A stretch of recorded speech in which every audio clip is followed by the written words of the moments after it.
matchup is an AFC North battle between the Bengals and the Steelers at Heinz Field, both looking for their first win of the season. 8 Eastern, 5 Pacific on ESPN, ESPN Deportes, and the ESPN app. Our coverage begins with Monday Night Countdown at 6 o'clock. We say hello now to Lisa Salters, who, as she is every week, will be on the sidelines tonight.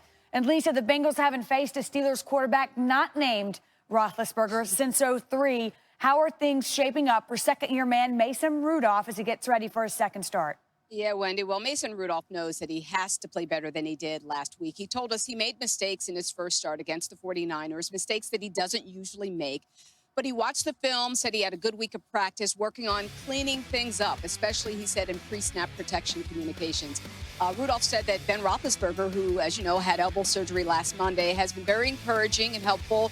Texted Rudolph after last week's loss, told Mason, look, you got to step up, be vocal, lead this team in his absence. Roethlisberger was at practice on Friday and is expected to be here on the sidelines tonight to offer whatever support that he can to his understudy. But Mike Tomlin said right now it's not about Big Ben. Mason's got to do it. He said Ben cannot be that crutch. Mason's got to do it on his own. Wendy? Well, in the other half of this equation, the Bengals do have some stability at quarterback, but Andy Dalton and company are still 0-3. Why does Dalton think this team has stumbled out of the gate the way it has? Yeah, well, Andy Dalton trailed only Patrick Mahomes in passing yards entering this week, but with an 0-3 record, those are just yards, right? Dalton's play has been up and down, 5 touchdown passes, but 3 interceptions, and he told us inconsistency. It's what's been holding their offense back, but it's also been their inability to run the ball. Coming into week 4, the Bengals had the worst ground game in the league, and that does not sit well with their lead back, Joe Mixon, who told us last night, it starts with me. Mixon will be looking for a breakout game tonight, though, not only because the Steelers are giving up almost 140 rushing yards a game this season, bottom 5 in the league, but because Mixon's 6.6 yards per carry career average against Pittsburgh is his best against any team. So you got to figure something's going to give here tonight, Wendy.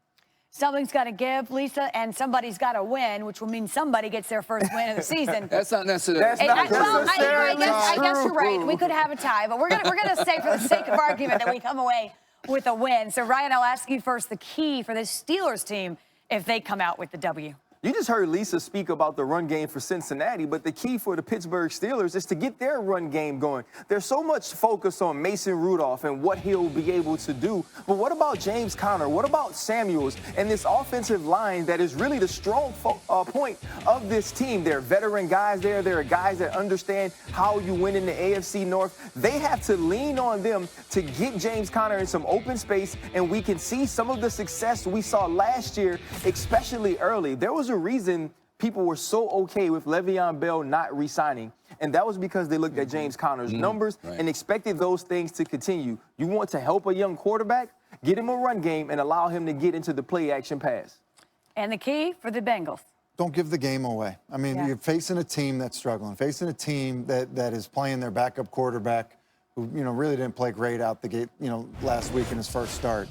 And so I think when you look at that, what do? The key to that is, rely on Joe Mixon. And then you think about, Andy Dalton, who has thrown for a bunch of yards. He has not played great in some of these big moments that he's seen throughout his career. And, Monday Night Football by players is seen like a big moment. And so when you look at that, just don't make the mistakes that make it hard for your team to win. I know it's kind of that's in somewhat of a cop-out, like, hey, run the ball and don't turn the football over.